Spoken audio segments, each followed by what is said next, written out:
Allahu Akbar,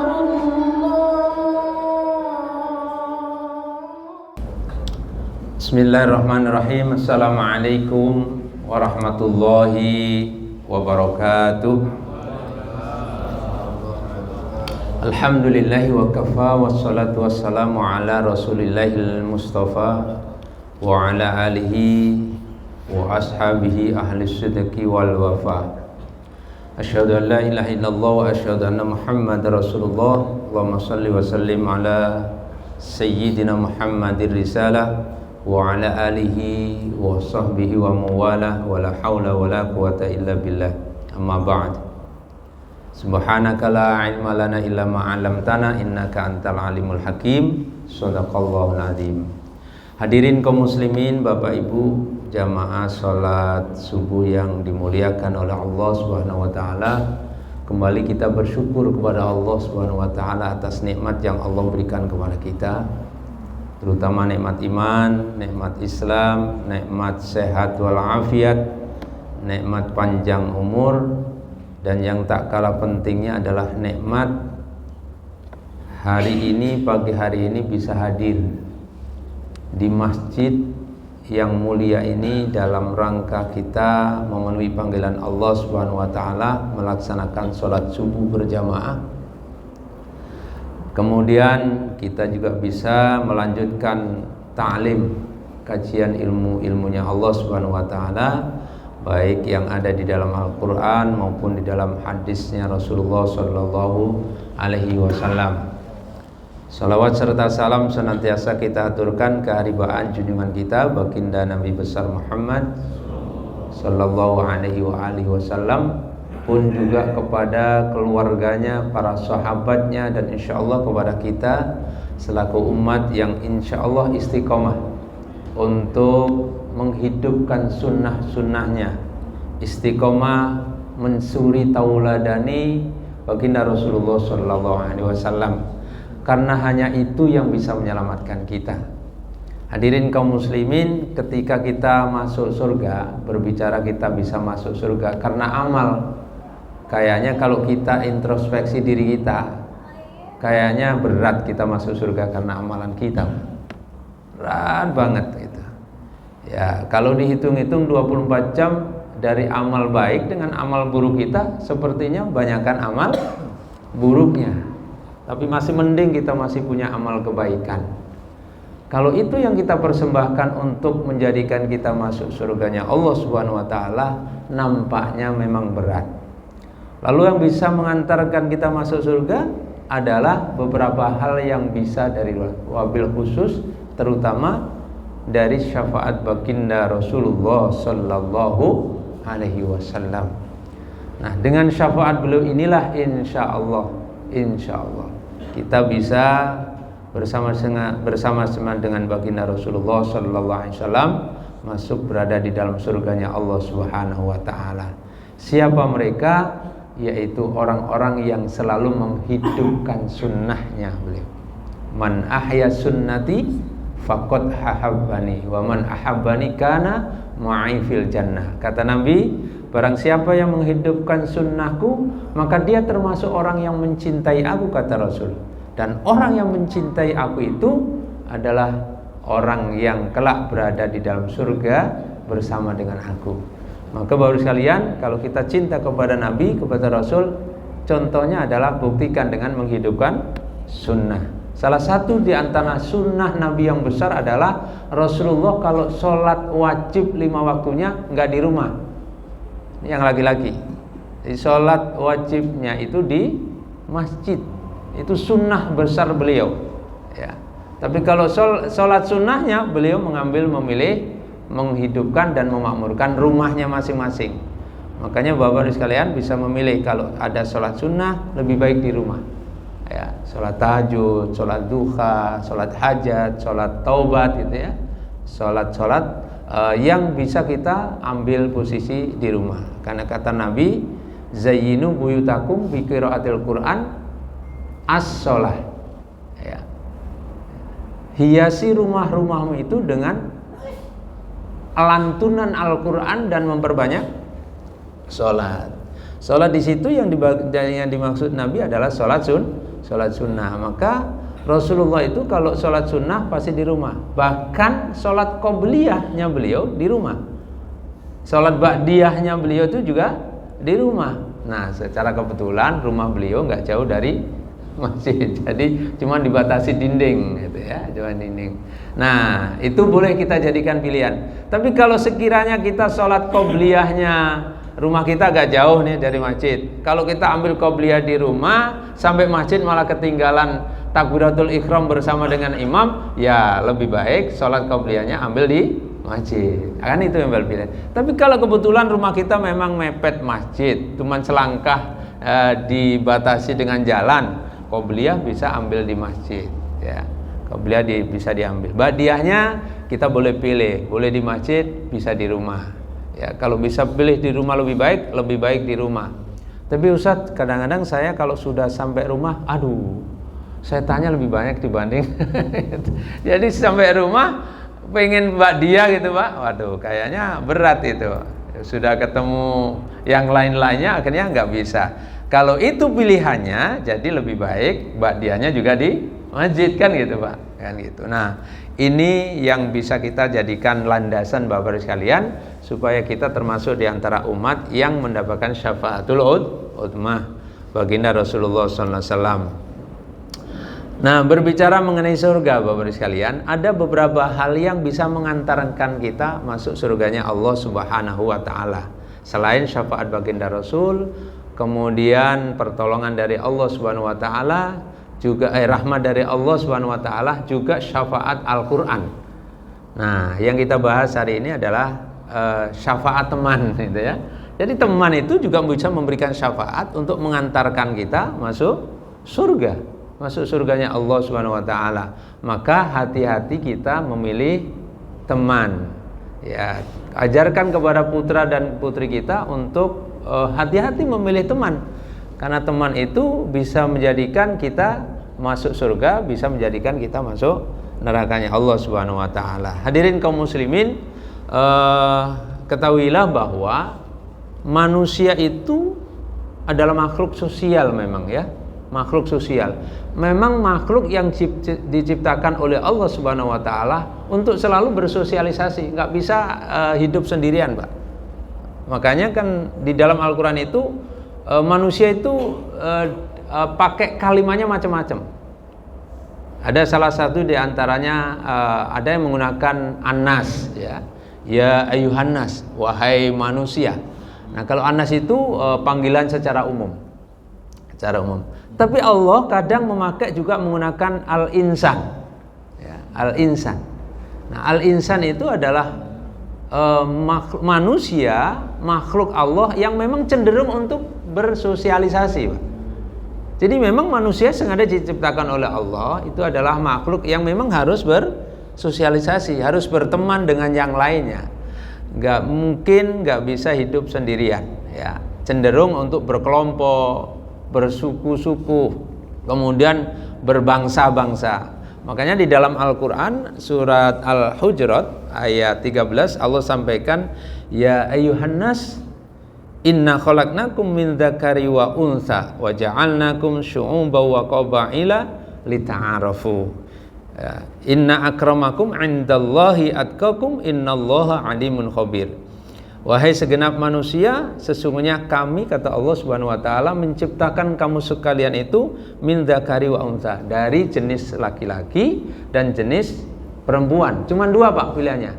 Jadi manusia itu diciptakan oleh Allah secara kodrat, sunnatullahnya itu cuma dua. Satu laki-laki, yang kedua perempuan. Enggak ketiga, enggak ada. Jadi kalau ada yang ketiga antara laki dan perempuan itu enggak, Allah enggak, bukan sunnatullah. Ya, bukan sunnatullah. Maka pilihan kita itu harus jelas. Laki-laki apa perempuan? Kalau laki-laki jelas harus laki-laki. Kalau perempuan jelas harus perempuan. Jangan jadi makhluk munafik. Apa makhluk munafik? Enggak laki, enggak perempuan, gitu loh. Ini laki-laki berperangai perempuan, perempuan berperangai laki-laki. Itu bukan sunnatullah, Pak. Makanya sekarang ini lagi kenceng-kenceng, ya.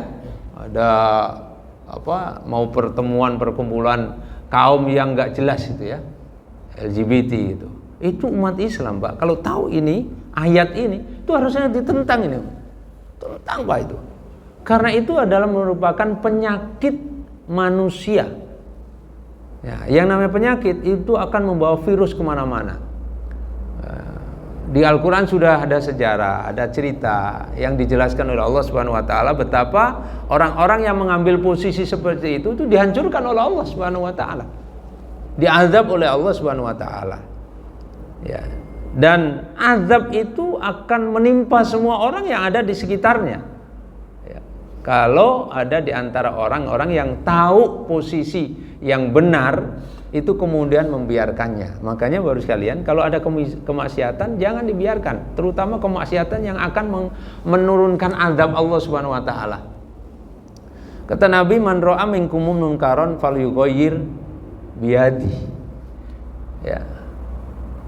Rasulullah SAW perintahkan kepada kita, kalau kamu sekalian melihat sebuah kemungkaran di depan mata kita Pak, ya, dengar depan mata kita, semuanya tahu gitu ya, maka harus kita juga fal yughayyir biyadi, cegah dia dengan kekuasaan, dengan kemampuan tangan kita. Ya, ini fungsinya orang-orang yang punya kekuasaan Pak. Presiden, gubernur, kemudian bupati dan semuanya yang punya wilayah kekuasaan itu harus bertindak. RW, misalnya kalau di lingkungan kita RW yang punya kekuasaan, ya, itu cegah dengan itu, karena dengan kekuasaan itu mampu mencegah semuanya. Nah, fal yughayyir biyadi, fa illam yastati bilisani. Kalau nggak mampu, nggak punya kekuasaan, maka ia bersuara dengan lisan, dengan lisan Pak, bersuara ya, kita suarakan. Nah sekarang itu alat untuk menyuarakan penentangan itu banyak, lewat medsos ya kan, lewat Facebook, lewat Instagram, lewat segala macam itu bisa kita lakukan bersuara. Kalau semua umat Islam itu bersuara Pak, bersuara semuanya ya, nggak jadi itu, penguasa juga akhirnya ngeper gitu kan. Tapi kalau umat Islam yang nggak bersuara, diam aja. Ini yang akan memperkuat keberadaan kemaksiatan yang dimotori oleh iblis laknatullah, itu akan terus berkibar benderanya. Maka harus kita suarakan. Nah, bentuk menyuarakan lisan itu ada kiai, ada ulama, ada ustadz ya, para habaib itu menyuarakan semuanya. Kita menyuarakan lewat apa? Lewat lisan kita, lewat tangan, medsos yang kita mulai. Nah, suara. Atau berkumpul dengan orang-orang, kalau memang bersuara sendiri kita nggak kuat, ya ngumpulin orang-orang untuk menyuarakan lebih banyak.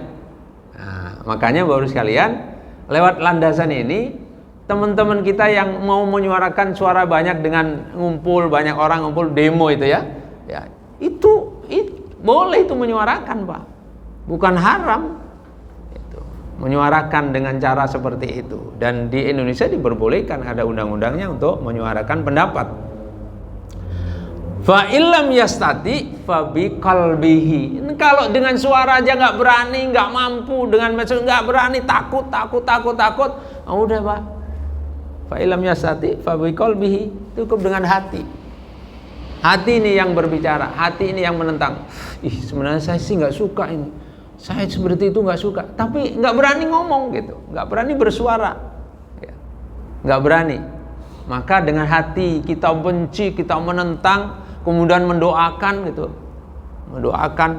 Nah, cara-cara itulah kemudian yang diperintahkan baginda Rasulullah SAW agar kita tidak sampai kena imbas dari azab yang Allah turunkan gara-gara penyakit dan virus yang seperti itu.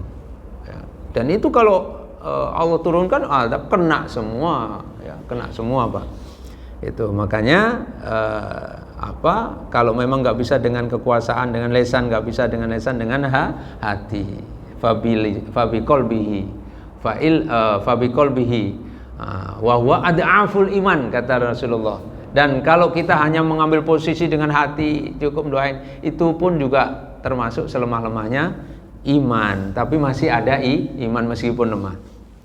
Jadi hadirin kaum muslimin, manusia itu adalah makhluk yang memang sengaja diciptakan oleh Allah Subhanahu wa taala, itu jelas ya. Jelas fungsinya laki perempuan itu jelas. Jangan mengambil posisi di luar itu, karena itu bukan sunnatullah. Kalau bukan sunnatullah, maka kena laknat Allah Subhanahu wa taala. Min dzakari wa unsa wa ja'alnakum syu'uban wa qabaila lita'arafu.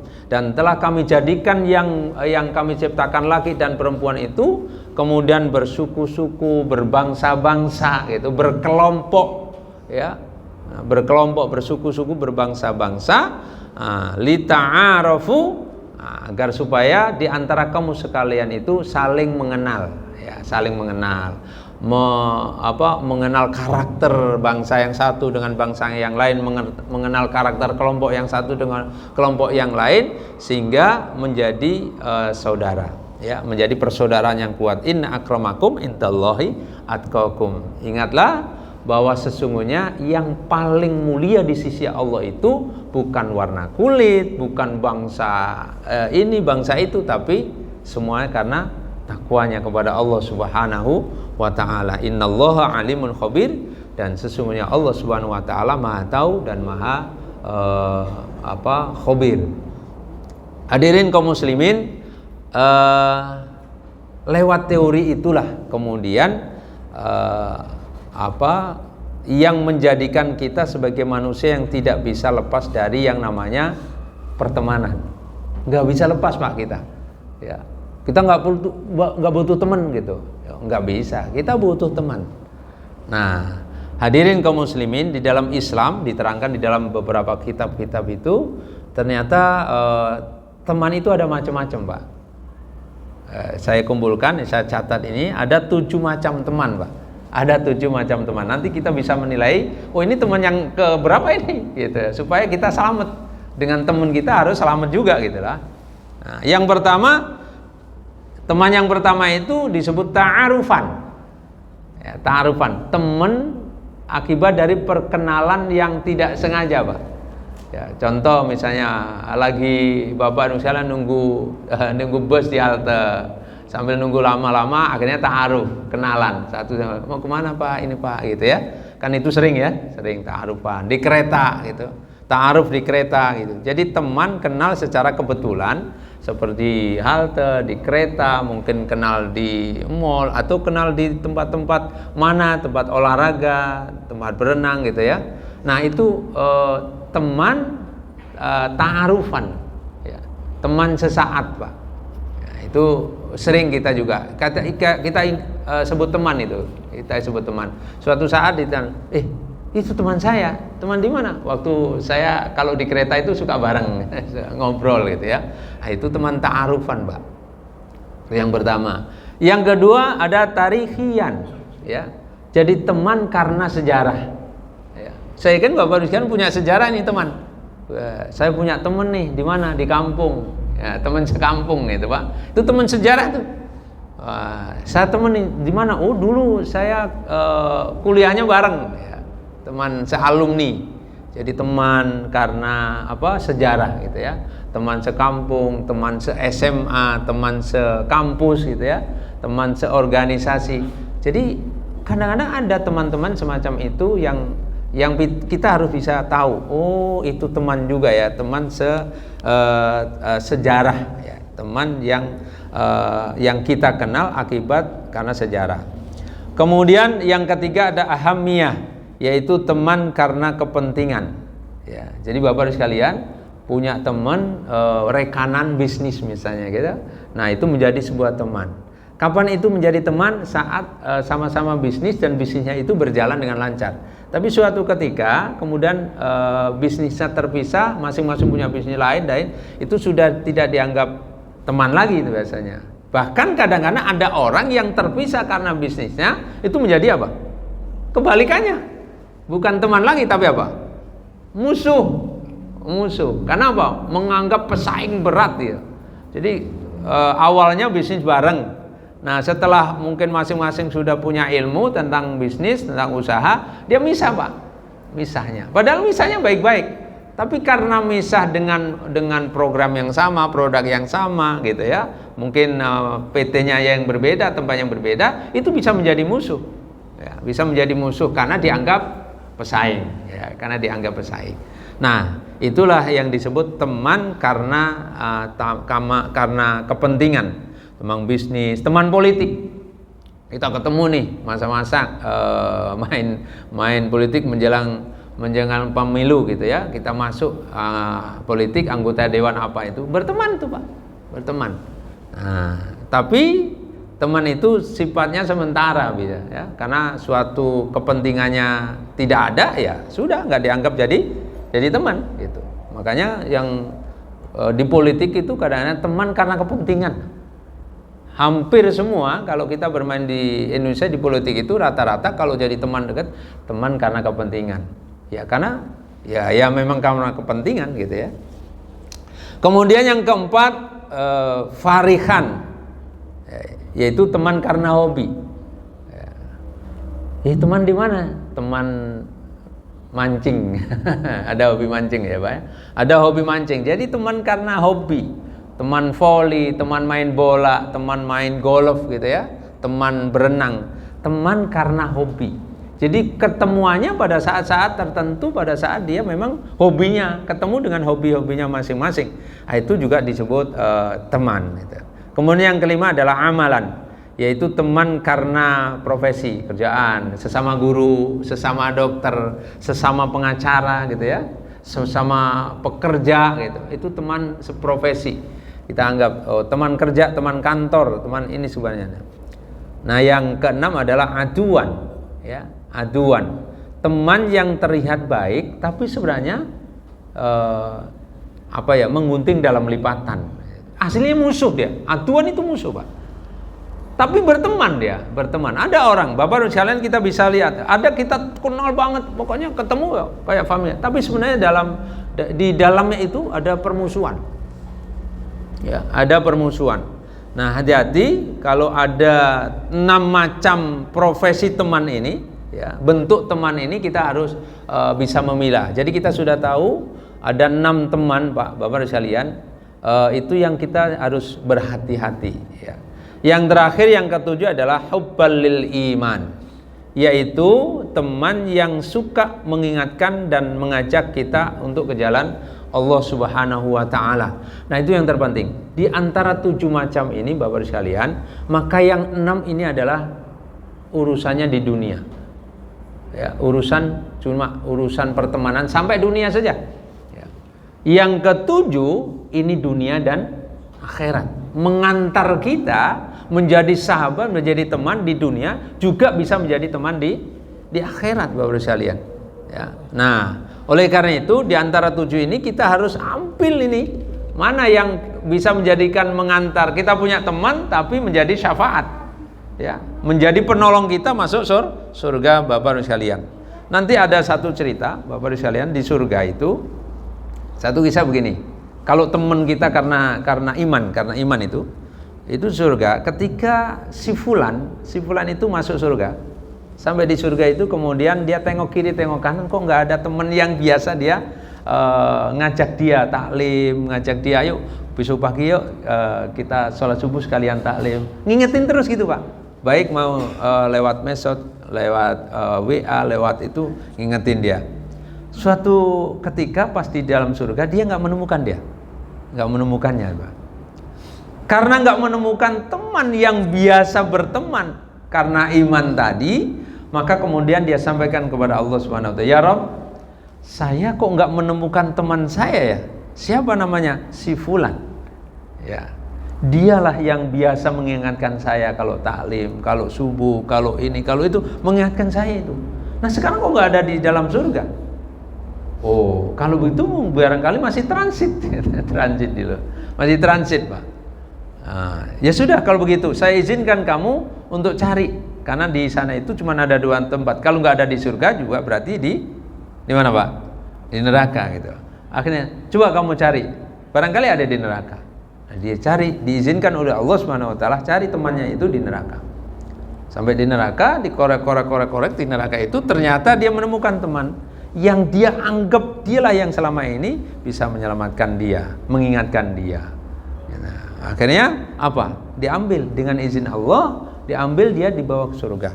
Nah, hadirin kaum muslimin, ada orang yang bisa masuk surga itu karena teman. Temannya yang mengantarkan dia masuk surga. Dia protes, dia sampaikan kepada Allah Subhanahu wa taala bahwa ada di antara teman-teman yang dia kenal itu kok nggak ada di surga. Maka kemudian diizinkan oleh Allah Subhanahu wa taala untuk diambil di neraka, dimasukkan ke dalam surganya Allah Subhanahu wa taala. Nih hebatnya itu, Pak. Makanya Bapak sekalian, kita ambil nih teman-teman. Boleh nggak kita berteman? Boleh, silakan. Teman seprofesi, kebetulan kita punya profesi, teman seperjuangan, teman sesejarah gitu ya. Silakan. Tapi bagaimana di antara teman-teman yang ada itu bisa menjadikan teman yang ketujuh? Jadi ada teman ta'arufan tapi akhirnya bisa menjadi teman yang ketujuh. Ya, awalnya ta'arufan, awalnya ahamian, awalnya tahirian gitu ya. Tapi mereka kemudian dengan ilmu ini kita jadikan teman-teman itu menjadi teman yang mampu memberikan syafaat buat kita. Mampu memberikan syafaat buat kita. Nah, oleh karena itu hadirin kaum muslimin, dari 7 itu kita ambil satu pertemanan yang sampai di akhirat yang bisa menolong kita masuk ke dalam surganya Allah Subhanahu wa taala, yaitu teman atau sahabat yang memang dilandaskan karena iman kepada Allah Subhanahu wa taala.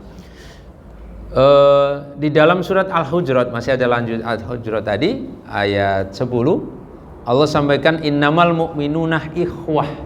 Sesungguhnya orang beriman itu bersaudara, Pak. Innamal mu'minuna ikhwah. Fa aslihu baina akhwaikum wattaqullaha la'allakum turhamun. Maka saling aslihu ya. Aslihu itu saling berbaik, mengajak sebuah kebaikan. Fa aslihu baina akhwaikum, saling berajak kebaikanlah kamu sekalian di antara saudara-saudara kamu sekalian. Wattaqullaha la'allakum turhamun, dan bertakwa kepada Allah la'allakum turhamun, agar kamu sekalian mendapatkan rahmat dari Allah Subhanahu wa taala. Hadirin kaum muslimin, saya tambah satu ayat lagi, ini penting dan itu harus kita kembangkan. Ketika kita berteman, jadikan teman itu tawasau bil haq wa tawasau bis sabr. Jadikan teman kita, kalau kita punya teman, maka jadikan teman itu menjadi teman yang apa tadi? Tawasau bil haq wa tawasau bis sabr.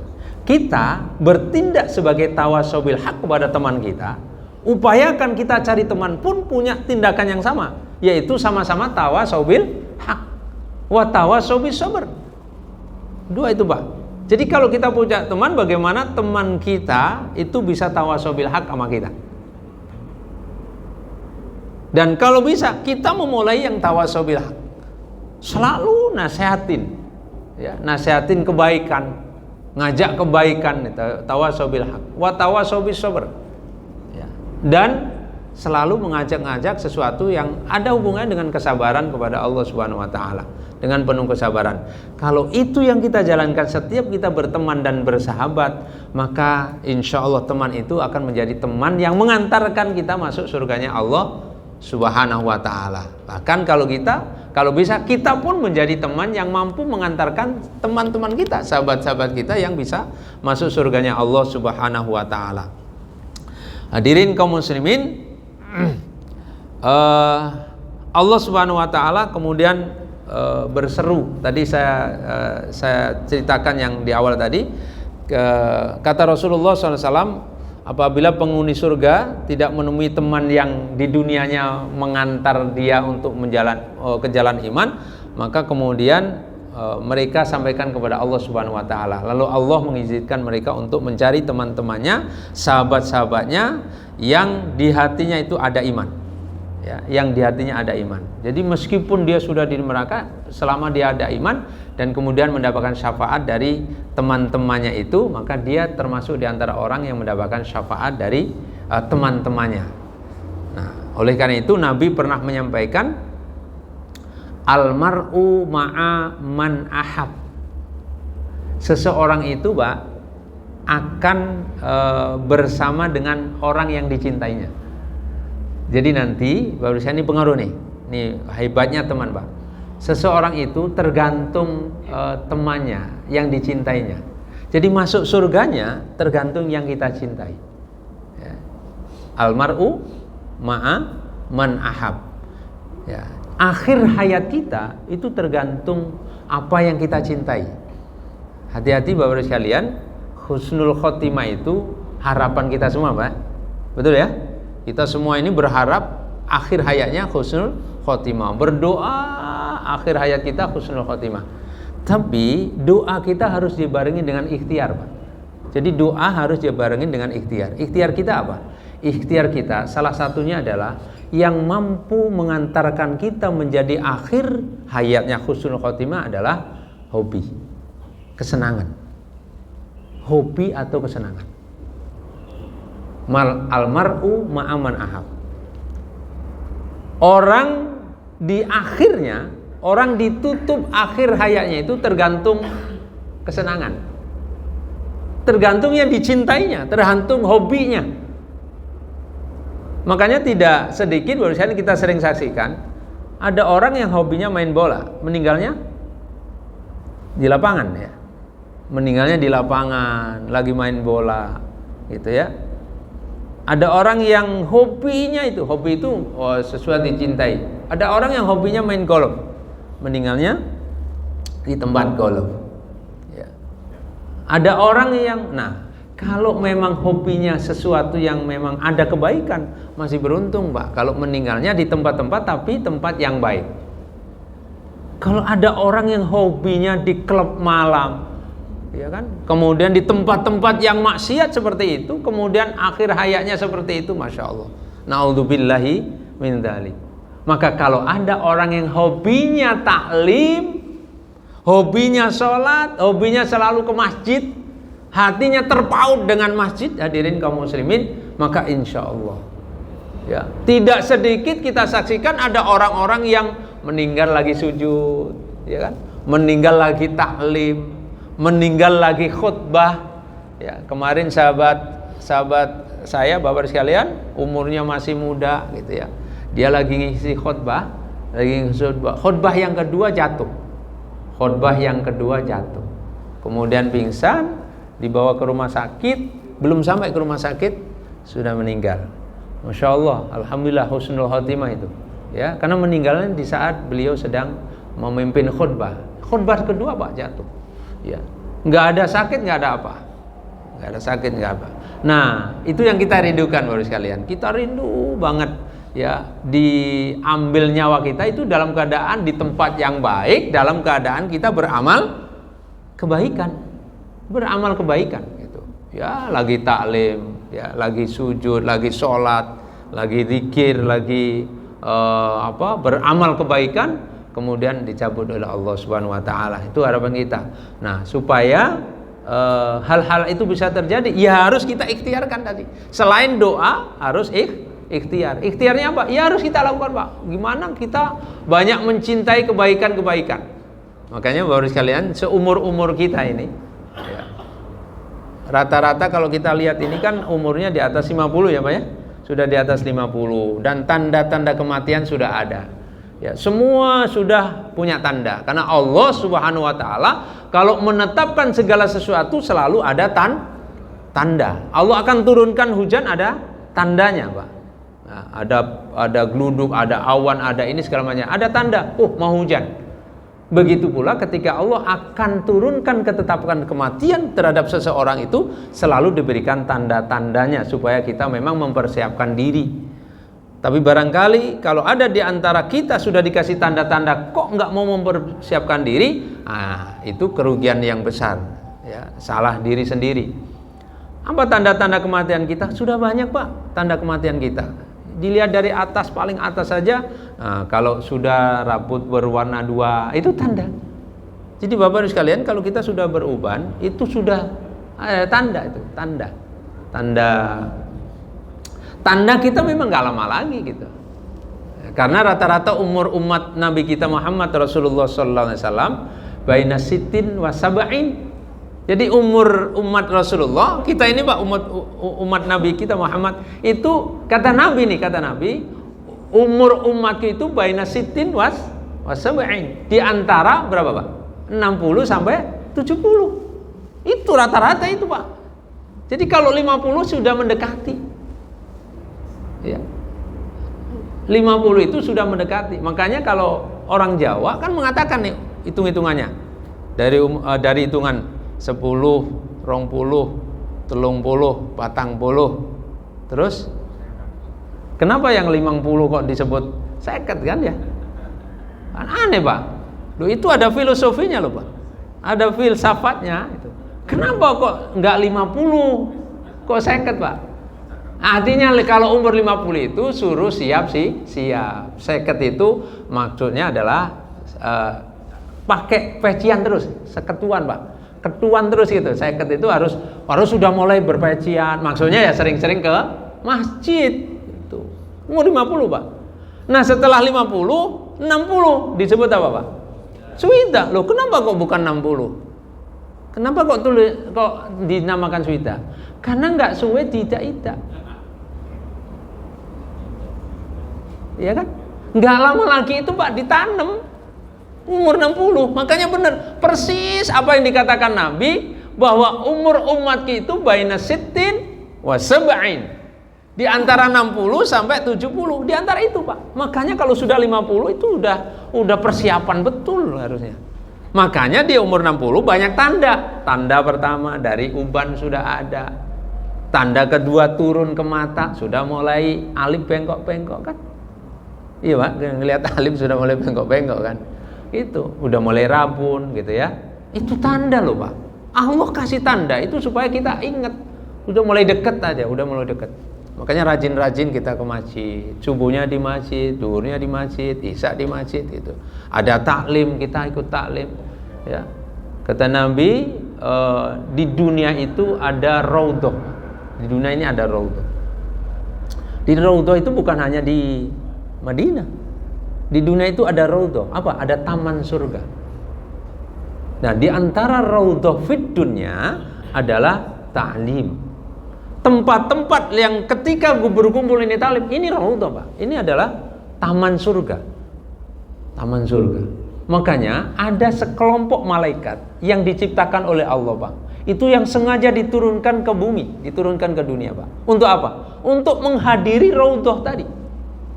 Menghadiri raudhah. Dia cari terus kelompok. Di mana ketika ada perkumpulan manusia yang di dalamnya itu ada zikir kepada Allah, ada mengingat Allah, ada mengkaji ilmunya Allah Subhanahu wa taala seperti pagi hari ini, maka malaikat itu kemudian turun dan ikut bersama-sama ke raudhah itu. Itu taman surga. Ya. Mereka ini. Bapak-bapak sekalian, itu kalau kita saksikan ini bisa kita dikasih kasat mata. Ya, mata kita dibuka sama Allah Subhanahu wa taala, kita bisa saksikan ini betapa banyaknya malaikat-malaikat yang hadir di tempat raudhah ini. Maka sering-seringlah kita hadir ke tempat raudhah di dunia, taman surga. Di mana? Majelis zikir, majelis ilmu, Pak.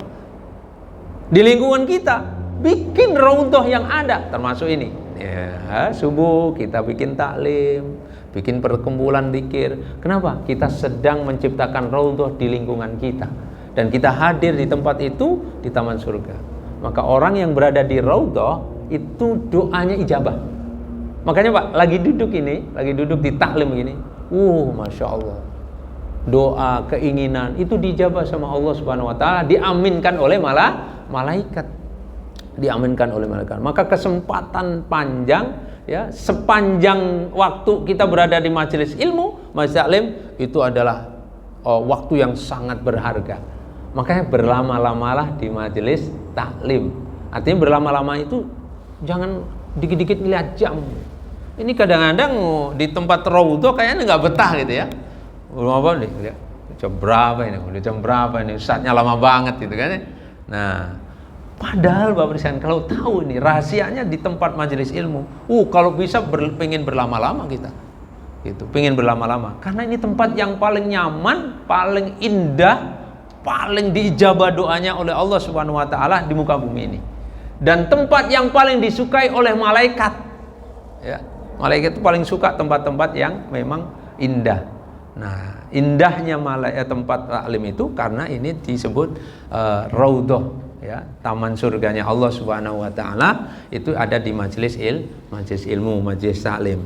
Hadirin, kata Nabi, almar'u ma'aman ahab, bahwa manusia itu diakhiri, ya, di akhiratnya itu tergantung hobinya. Makanya kita harus punya hobi yang baik nih. Umur 60 ke atas itu harus punya hobi yang baik. Hobi yang mengantarkan kita, yang menetapkan kita menjadi husnul khotimah. Ya, kalau akhir hayat kita memang baik, insya Allah di akhirat kita juga baik, gitu ya. Nah, almar'u man ahab, seseorang itu akan bersama dengan orang yang dicintainya. Makanya sekalian, supaya kita bersama dengan orang yang kita cintai, maka cintailah baginda Rasulullah Sallallahu Alaihi Wasallam. Bagaimana mencintai Nabi? Kita nggak kenal Rasul, ya. Kita nggak pernah ketemu Nabi, gitu. Nah, cara mencintai Nabi kita Muhammad Rasulullah Sallallahu Alaihi Wasallam adalah sering menyebut namanya dengan membaca sholawat, dengan perbanyak baca sholawat, Pak. Ya. Amalan yang paling ringan tapi berat timbangannya adalah baca sholawat. Ini sambil duduk sambil talim itu kalau nggak ada, sholawat aja, ya. Sering menyebut nama beliau. Ya. Karena barang siapa, dalam sebuah hadis sahih, barang siapa yang bersolawat satu, Allah akan, ya, bersolawat berapa? 10 kali. Artinya solawat Allah kepada umatnya itu adalah memberikan rahmat, Pak. Membalasnya dengan memberikan rahmat sampai 10 kali kebaikan solawat yang kita baca. Dan setiap solawat yang kita ungkapkan, yang kita sampaikan itu dijawab oleh baginda Rasulullah Sallallahu Alaihi Wasallam langsung. Jadi kalau kita sholawat, itu malaikat mengantarkan sholawat kita kepada Nabi kita, dan itu Nabi jawab. Makanya Bapak sekalian, kenapa kalau kita ke ziarah, ya, di Madinah, di ziarah ke makam Rasul, kemudian mengucapkan Assalamualaikum ya Rasulullah, Nabi menjawab kita. Kenapa? Karena Nabi pernah menyampaikan, orang yang mengucapkan salam hukumnya sunnah, yang menjawab salam hukumnya wajib. Berarti wajib Nabi menjawab salamnya. Wajib Nabi menjawab salam.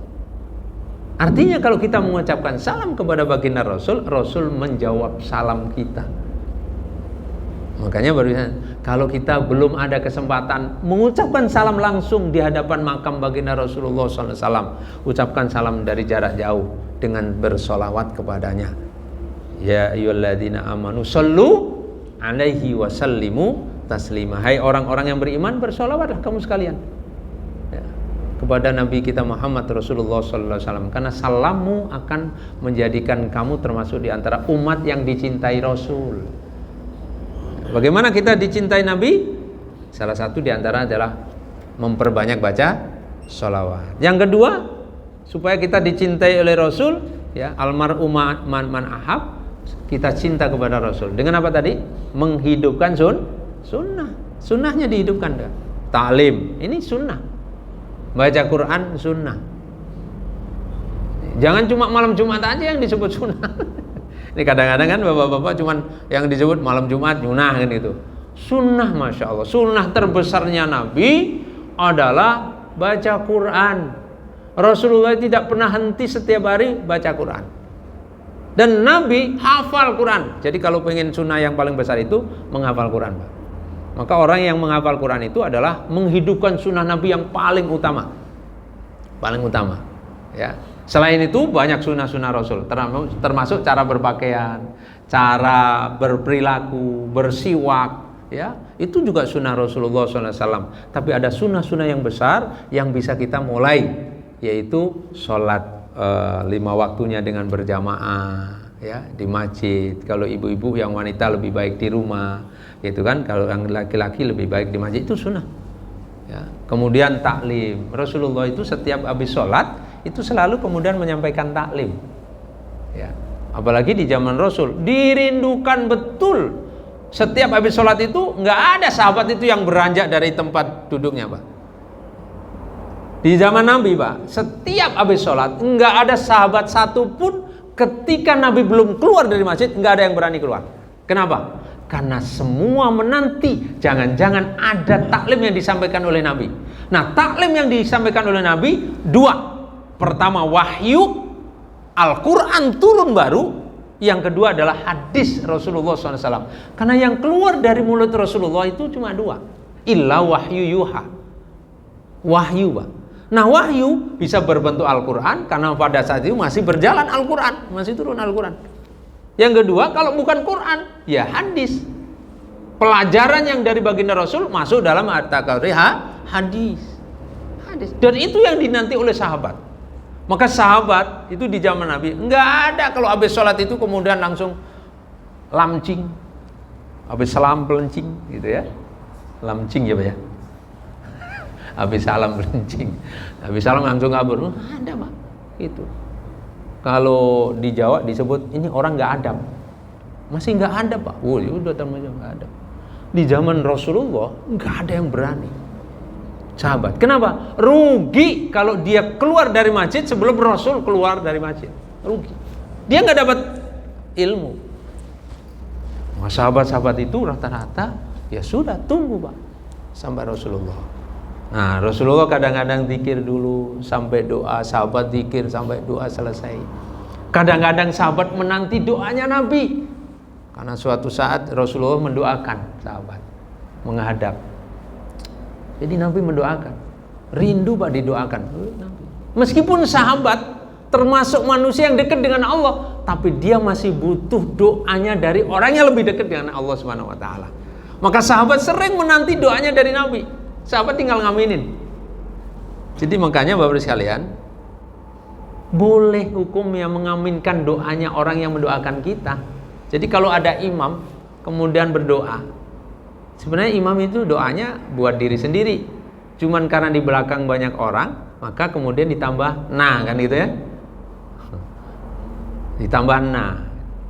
Soalnya pernah Rasulullah sallallahu alaihi wasallam itu negur Pak, ada seorang pemuda yang berdoa di tempat umum begini nih. Doanya dia sendirian. Doa sendiri, ditegur. Kalau mau doa, doain juga yang lainnya gitu.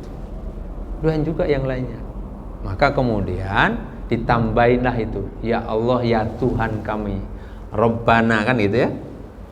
Atina fid dunya hasanah. Allah sendiri mengajarkan Rabbana atina fid dunya hasanah. Ya Allah ya Tuhan kami, atina fid dunya hasanah. Kami itu menyebut semua yang ada di belakangnya, di sampingnya gitu. Itu supaya dapat semuanya. Nah, kita yang dengar doanya itu tinggal ngaminin. Nah, sahabat Pak, itu sering berharap Nabi mendoakan. Makanya kemudian dia ngambil. Salah satu di antaranya yang dapat doanya Nabi siapa? Salabah. Salabah itu dapat doanya Nabi, Pak. Ya. Dapat doanya Nabi. Dia sahabat, Pak. Sahabat yang miskin. Kemudian minta kepada Nabi, ya Rasulullah doakan saya. Padahal kalau kita doa aja sendiri, Allah itu kan dekat. Itu. Doa aja sendiri. Kenapa minta doa kepada Nabi? Ya, di situ yang disebut wasilah itu penting. Ya, doa kepada Nabi. Akhirnya Nabi mendoakan Salabah. Ya, didoakan Salabah. Nabi mendoakan Salabah agar Salabah diberikan kekayaan, kemudian kemudahan. Kaya Salabah. Cuman setelah kaya dia lupa, gitu ya, lupa. Jadi seperti itu hadirin kaum muslimin, Bapak Ibu sekalian. Ini pentingnya teman. Kata Rasulullah, almar'u ma'aman ahab. Dan yang paling utama, jadikan Nabi kita menjadi teman setia kita. Nah, jadikan Nabi menjadi teman setia. Cintai Rasul, cintai Nabi dengan menghidupkan sunnahnya, dengan banyak sholawat, ya.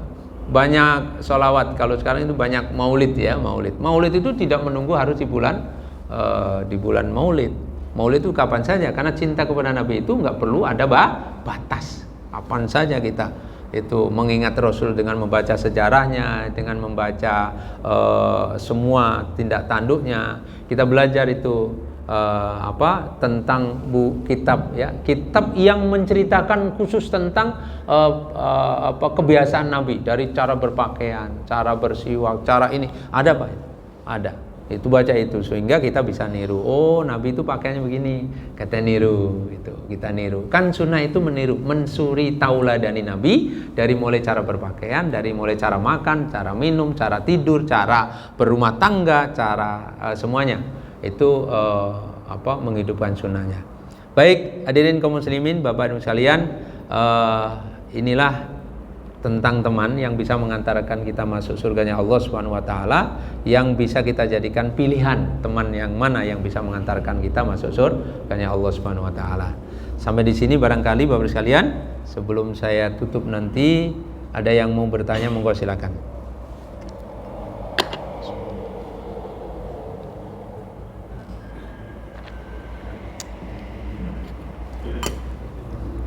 Cukup ya Pak ya?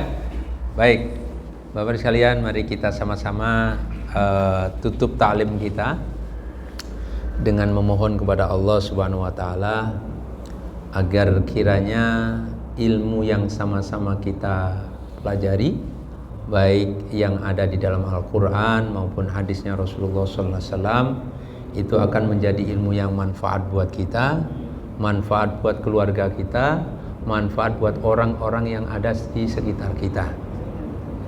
Yang kedua, mudah-mudahan ilmu yang sama-sama kita pelajari mampu mengantarkan kita masuk surganya Allah Subhanahu wa taala.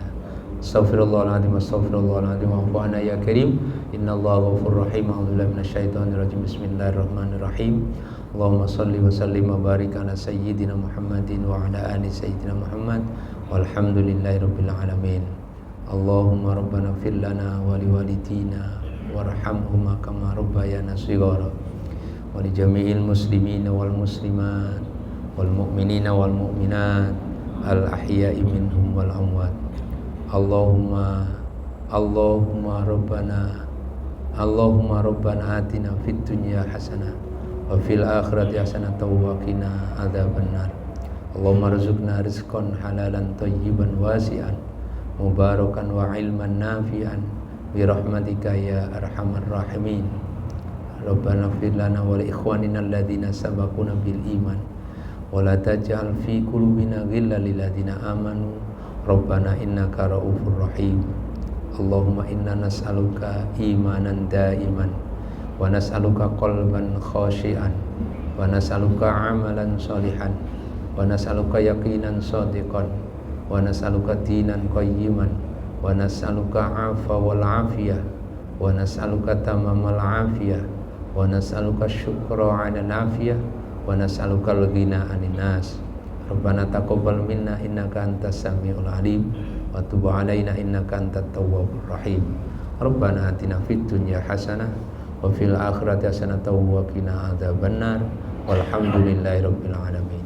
Subhanakallahumma bihamdika asyhadu an la ilaha illa anta astaghfiruka wa atubu ilaik. Terima kasih. Assalamualaikum warahmatullahi wabarakatuh.